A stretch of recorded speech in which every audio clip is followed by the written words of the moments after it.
ছবিতে যাদের চেহারাটা এরা দেখছেন এতক্ষণ, এরাই হচ্ছে নতুন কমিটির মধ্যে সমন্বয়কদের যে ছাত্র সংগঠন, এটা নেতৃত্বে এরাই বৈষম্য বিরোধী, এরাই জাতীয় নাগরিক কমিটি, এরাই টেলিভিশনে কথা বলবে, এরাই গাড়ি বাড়ির মালিক হবে, সালাম পাবে, আর বাকিরা ধৈঞ্চা, কেউ চিকিৎসা পাবে। আমরা যখন এই ভিডিও করছি তখনও প্রধান উপদেষ্টার বাসভবনের সামনে জুলাই আগস্ট অভ্যুত্থানে আহত ছাত্ররা ওইখানে সমাবেশ করছেন, পুলিশ দাঁড়ায় আছে। ভাবতে পারেন, নিজেদের আখের রাজনৈতিক দল, একের পর এক টিম, বাড়ি গাড়ি, ভাই মোটামুটি এখন একটা অবস্থান।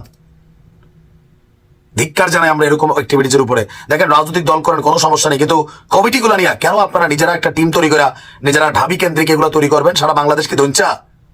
বেসরকারি বিশ্ববিদ্যালয় যদি রাস্তায় না নামতো তাহলে আপনাদের পরিণতিটা কি হতো? এখন নিজেরা ক্ষমতায় বসার পরে উপদেষ্টাও তারা, যত পদবি আছে তারা, এরপরে এদের ভাই ব্রাদার কাছের লোক, এগুলা আসলে আমরা দেখেন যৌক্তিক সমালোচনা করতে হবে। এখানে কাদের অবস্থান আছে, কারকে আপনারা জায়গা দিচ্ছেন? রাজনৈতিক দলগুলোর কাউকে ডাকছেন এখানে? পান নাই।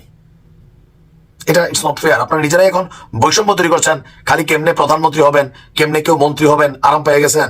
প্রিয় দেশবাসী, আপনারা যে যেখান থেকে ভিডিওটি শুরু থেকে শেষ পর্যন্ত দেখেছেন আপনাদেরকে অসংখ্য ধন্যবাদ জানাই।